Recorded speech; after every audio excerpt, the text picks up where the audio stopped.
Namaskar, hello and welcome viewers. You're watching Committee Report with your host Kriti Mishra. Today we'll take a closer look at the report of the Parliamentary Standing Committee on Commerce on promotion and regulation of e-commerce in the country. The e-commerce industry has evolved and attained a foothold in the Indian market and picked up a significant momentum during the past few years. The rapid proliferation of the digital economy has led to growth of e-commerce industry at a rapid pace, which has further accelerated by compulsions on account of COVID-19. With attractive and convenient shopping options at the core of the consumer-facing business, the e-commerce industry also offers the power to create an innovative, sustainable, consistent and seamless shopping experience across all channels. The rise of e-commerce in India, however, has not been without problems. Before the detailed analysis, let's take a look at this report.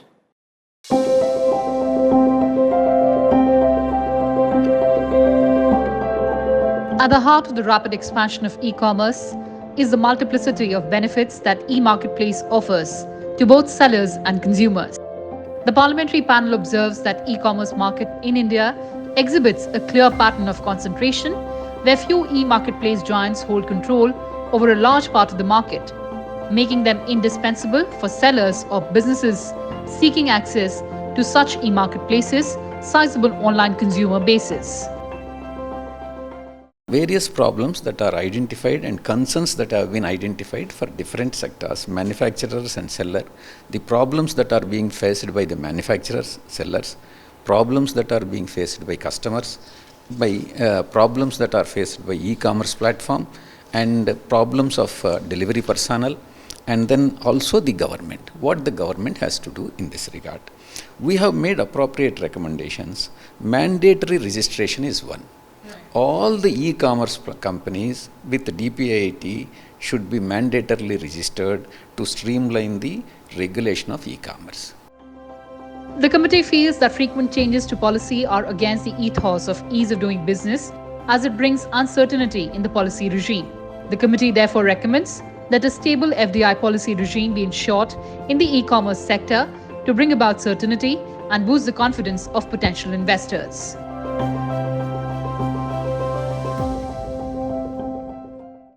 And for deeper insights on the observations and recommendations of the committee, I'm joined by an illustrious panel of guests. Joining us through virtual platform, Mr. Thakur Jugalsinh Lokhandwala. Also joining us, Mr. Deepanshu Manchanda, co-founder and CEO, ZappFresh. And in the studio, we have with us Mr. Fenn, member, Managing Committee, National Restaurant Association of India. I welcome all of you on Sansad TV and thank you so much for joining us. And Mr. Lokhandwala, let me begin the program with you. Critical data regarding e-commerce, such as share of e-commerce market in GDP and direct and indirect employment generated, has not been collated and maintained. The Parliamentary Committee also observes that e-commerce companies are not registered with the DPIIT, despite the fact it being the parent department with regard to e-commerce. How do we bridge this regulatory and enforcement gap? नहीं देखिए, पहले थोड़ा ऐसा होता था कि जब मैं वैसे भी मैं कॉमर्स कमेटी का मेंबर्स भी हूँ। लास्ट टाइम 2 इयर्स में आपने देखा होगा कि उस टाइम हमारा थोड़ा मीटिंग्स वगैरह कम रहा था, पर इस बार अब धीरे धीरे कम्युनिकेशन हो रहा है और सब साथ मिलके, अगर शायद ये कोविड की वजह से या तो कुछ कम्युनिकेशन गैप की वजह से, बाकी तो जिस तरह जो होना चाहिए उस तरह का काम चल रहा है मेरे हिसाब से। Deepanshu ji, coming to you now, the rise of e-commerce in the pharmacy and health sector has been exponential. But the committee expresses concern at the possible misuse of such avenues for distribution of illegal or unethical medicines or outdated or substituted or even counterfeit medications. How do we regulate that in India? So, in my view, I think when we see pharmacy or medicine, this sector is already, under regulation. A lot of online platforms are not really selling anything without prescription. So you have to upload the prescription, before you can buy the product. And some of these companies are very well, capitalized, and they are, quite a brands in their own self. So online, at least in the, organized format, we haven't seen much of, abuse of this kind of a rule. But, if it is happening in some of the other startups where, regulations are not being followed by these marketplaces, we should be looking at regulatory, checkups on a quarterly basis or a monthly basis, where they should apply for a license, and license, departments can basically take care of these checks and balances with respect to, checking the orders and checking their invoices, what kind of material is being supplied. All of those, products can be vetted on a regular basis by the authorities and the agencies which are involved in the process. That will help us, catch anybody who is, not following the protocols. Absolutely. So we'll have to monitor that situation. But Mr. Fenn, they say data is the new oil. I think it is the most important resource now. And perhaps when we talk about e-commerce, the biggest concern, of course, is misuse of data. Sure. How do you think we can regulate that? See, this is we have to now first break up things into what is personally identifiable data and what is data that is necessary to actually fulfill the service. The problem today is that we don't have norms governing either of these two. It is usually at the behest of the platform that generates the order that kind of controls all the data. We as restaurants, simply because we're also very hospitality driven industry, knowing the customer becomes really, really important. For example, Akriti could be vegetarian, likes paneer on a Tuesday. This is information that we also gather, not just from a perspective of marketing to customers or just trying to spam them with telemarketing calls or sending them ads. The idea is to understand who the customer is so that we can serve them better. Food is also something that's highly customizable. It's also occasion driven. It's consumed at different, it's either celebratory, it's sometimes when you're sick you eat a certain kind of food. So unlike retail e-commerce, where data is not just purchasing, say, a computer, it's the granularity of the information per customer is much, much wider because their allergens, their food preferences, there are many things. As it stands today, none of these platforms share this information with restaurants themselves. They do it, they have taken user consent already to kind of do this, to kind of share it with the individual restaurants. But they don't, stating privacy concerns. But the fact is that the law of the land, which governs these large platforms, govern the small restaurants also. So there's no gap in terms of consumer interest not being met in this particular case. So we're looking forward to the data, the Personal Data Protection Act that'll come in the future, that'll kind of at least regulate. So rather than these platforms taking it on themselves to be law-abiding citizens or gatekeepers of this information, it is high time that we just define norms for the entire country to follow, so that there's no question of who does what. Define norms for the entire country to follow, but as you mentioned that we are looking forward to the data protection bill. जुगल जी, आपसे समझना चाहूँगी कि लगातार ये बात कही जा रही है कि डेटा प्रोटेक्शन बिल के बाद बहुत सारी क्लैरिटी आएगी. आपको क्या लगता है कि कब तक हम देख सकते हैं डेटा प्रोटेक्शन बिल जो है वो पब्लिक डोमेन में, क्योंकि इस पर कमिटी जो है उसको एग्जामिन कर रही है? आई थिंक सो नेक्स्ट हमारा जब सेशन चालू होगा उसके अंदर ये पूरा जो दीपांशु भाई जी ने भी जो बताया वो आई थिंक सो अभी दिसंबर एंड तक इसका हमारा भी एक प्लानिंग चल रहा है कि जो है उसको कंप्लीटली करके जो लोकल पीपल और लोकल तक हम लोग पहुंच जाए, उस तरह का हमारा पहले भी हमारा एक मीटिंग वगैरह इसके बारे में हुआ था और वो डिस्कशन काफी महीनों से पड़ा हुआ है. शायद हमारा दिसंबर तक हो जाएगा. All right, so we'll have to see how that pans out. But there's another important concern, Mr. Deepanshu, which is of differential treatment of online and offline sellers in terms of regulation and also in terms of market. And there is a sense that the e-commerce policy should address the concerns of the traditional brick and mortar shops and local businesses as well. How do we strike a fine balance there? I think, it's very difficult to segment different businesses and create policies and standardize it.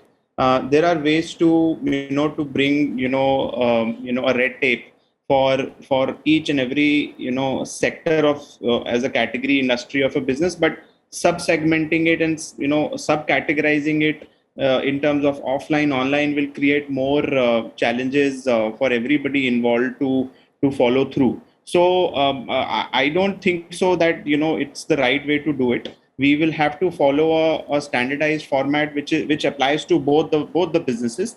While we understand nuances and expectations, we should devise a plan which is helpful for everybody involved, rather than suitable plans for suitable subcategories. That is my view. That is what the government should be focusing upon, and even businesses will like that, because their needs are being taken care of in a standardized manner rather than segregated and partial manner. All right, so one size does not fit all. That's what he's trying to say. Would you agree? Yes. Well, we have to, again, this is like, this is across industries, like, the way e-commerce works in hotels and restaurants, the way it works in taxi services is widely different. So these are all different industries, like, in the sense that the way an Uber Ola would affect your regular taxi guy or your auto guy is totally different from the way commerce policies affect restaurants and hotels and flights and Make My Trip and all of these things. So I think we have to look at these industries on how they operate on a baseline level, understand the business models that apply to these baseline levels, and then kind of develop policy around it. So to kind of say, because what might work for a hotel industry will not work for like a mobility industry, because the problems that they're trying to solve are wildly different. So what Deepanshu said was distinguishing. There should not be a distinguishing, a kind of a categorization within like a business. Shouldn't be a difference between an online and offline.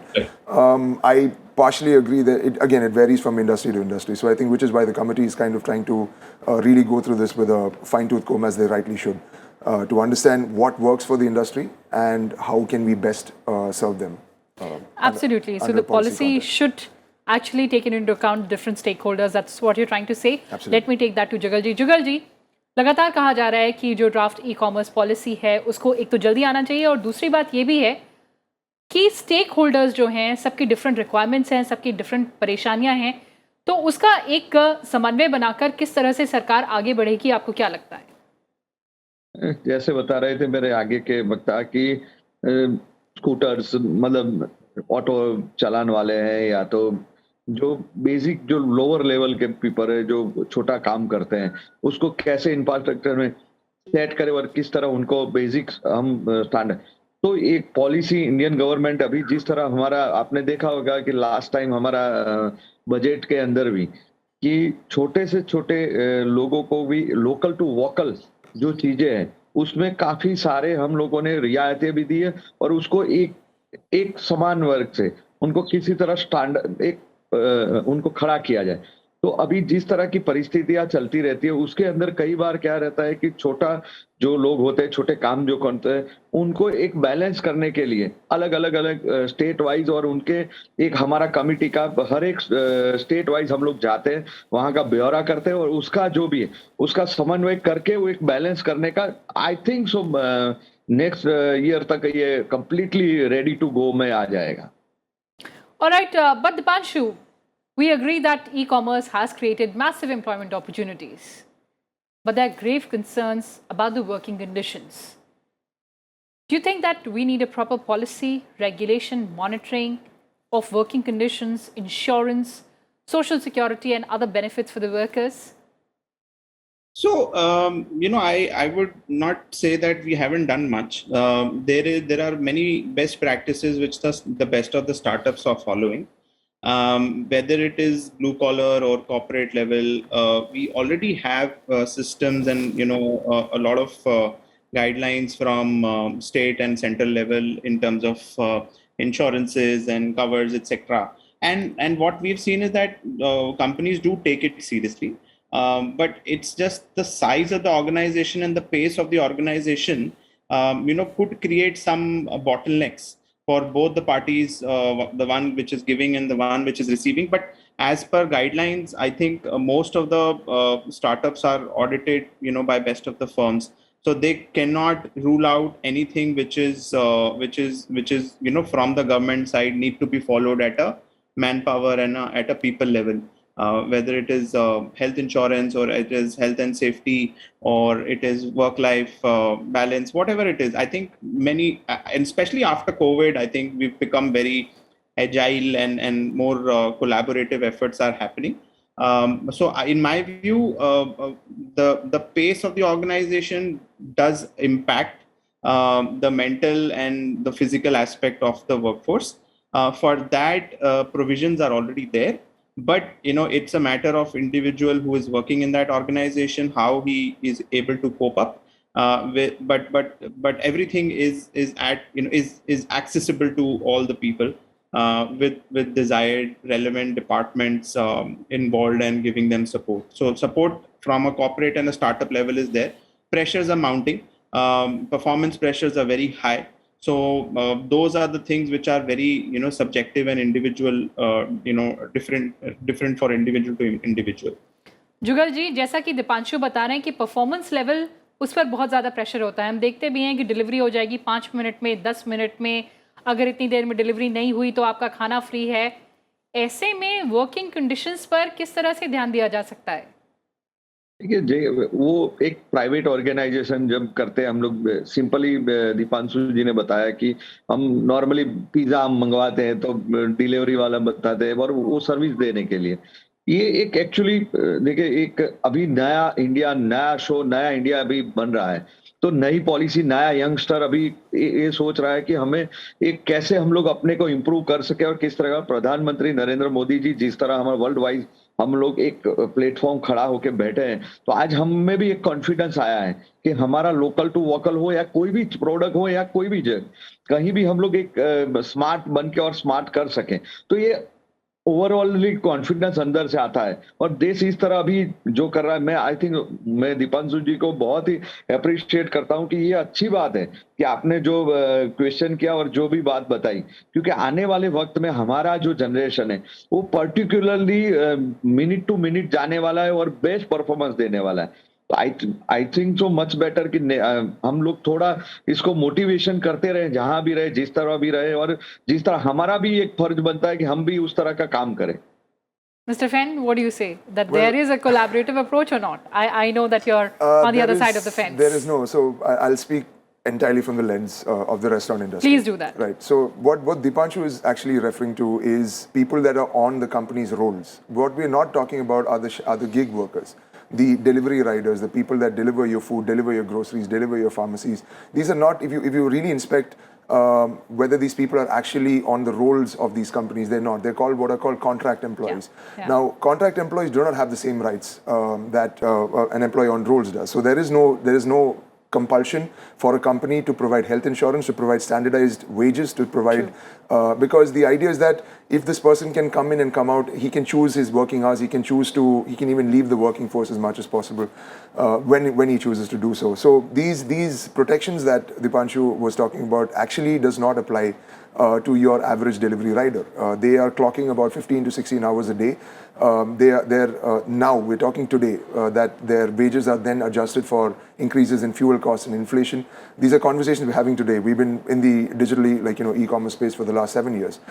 So I do believe that there has to be a lot of action, yes, on the worker front. Because they have a very, very, they've got a very, very bad deal right now. And, there are no protections in terms of how long they're supposed to work, who do they go to. There are no HR companies that kind of, effectively address worker concerns, especially on the last mile. So, yes, definitely. Worker, interests have to be formalized of sorts. So steps have to be taken in that direction. Absolutely, I completely 100%. Agree with you on that one. But before I wrap up the show, जुगल जी, आपसे समझना चाहूँगी कि हम लगातार exports बढ़ाने की बात कर रहे हैं। ऐसे में ई-कॉमर्स एक्सपोर्ट बढ़ाने के लिए क्या किया जा सकता है? देखिए, पहले तो मैं लास्ट क्वेश्चन का थोड़ा जवाब चाहूंगा कि पर्टिकुलरली मेरा फूड पे ही कोई कॉन्संट्रेशन नहीं था, ऑल इंडस्ट्रीज के साथ था कि हम जिस तरह का जो प्राइवेट ऑर्गेनाइजेशन जो होते हैं वो पर्टिकुलरली क्विकली सर्विस देते हैं और अच्छी तरह देते हैं, और ये हमारा देश है, कहीं ऊपर नीचे हो सकता है। मैं ऐसा नहीं मानता हूँ कि आप गलत बता रहे हैं, आप सही भी है। और हमको जो की करना है, आने वाली जनरेशन, अभी देखिए कि हमारा जो सेना में भी भर्ती होने, अग्नि का जो एक हमारा चल रहा है, उसके अंदर भी हम लोग 4 साल का जो रख के उसमें क्यों उनको रख रहे हैं? क्योंकि पर्टिकुलरली वो डिजिटल, अभी मोबाइल से हम लोग पूरा इंडिकेशन हमारा पूरा जो रहता है, आज हम अगर हमारे पास मोबाइल नहीं है तो हम हैंडीकैप माने जाते हैं। और आज भी जैसे हम कम्युनिकेशन कर रहे हैं तो वर्चुअली कर रहे हैं, तो वो भी एक माध्यम है कि उस माध्यम को हम जितना ज्यादा हो सके, और नए यंगस्टर आज ये इसकी पूरी जानकारी रखता है। शायद हम इतना नहीं जानते जितना इसके अंदर जितनी एप्स होती है, वो आई डोंट नो कि पूरे एप्स सब लोग जानते हैं, पर अब धीरे धीरे सेंट्रल गवर्नमेंट गांव के अंदर भी आप देखते हो तो इंटरनेट कनेक्शन पहुंचा रही है और पहुंच भी रहे हैं। तो इसी तरह पूरा एक कनेक्टिविटी होगा और उससे ही हम ये पूरे मतलब गांव की लोकल चीज भी होगी और शहर की भी, और वर्ल्ड वाइज की जो चीजें हैं हम लोग कम्युनिकेशन भी करेंगे और सेलिंग भी करेंगे और उसका परफॉर्मेंस भी आने वाले वक्त में आएगा। Absolutely. Mr. Manchanda, I'll give you the last word on the show about promoting exports from e-commerce. So I think government can play a very important role in this, and I think they are already doing that. There are a lot of initiatives which I'm aware about where whether there are grants or subsidies or whether it is funding or any kind of promotion. We should create more opportunity to talk about it and engage with the community so that the public and private partnership can be achieved. Currently, that I don't think so is there at the level it should be. I think the kind of growth startups are giving to the economy, we should be very inclusive of any policy drafts or any activation of efforts like exports or anything. So first of all, I think there is a dialogue and engagement in the community which should constantly, regularly happening, and that will help give impetus to the movement of anything which is in regards to the upliftment of the sector.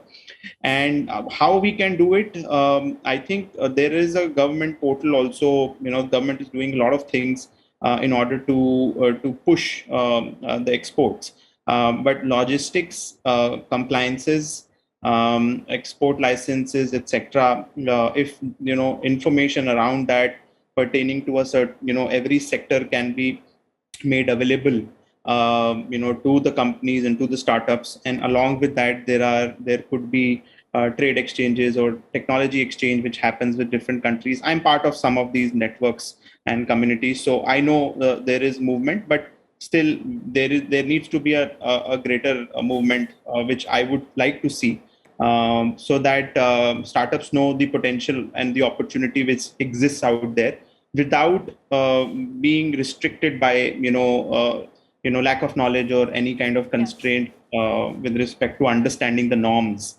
export norms. So information, awareness, transparency, inclusiveness, and communication, I think, will really help forge it ahead. Absolutely. And we do think that we'll have a fair amount of clarity once the e-commerce policy is unveiled by the government. But that's all we have for you in this edition. Thanks so much for joining us, Mr. Lokhandwala, Mr. Manchanda, and Mr. Fenn. And viewers, next week we'll return with highlights of another important committee report. Till then, take care and goodbye from my side. Thanks for watching and stay tuned to Sansad TV. Namaskar.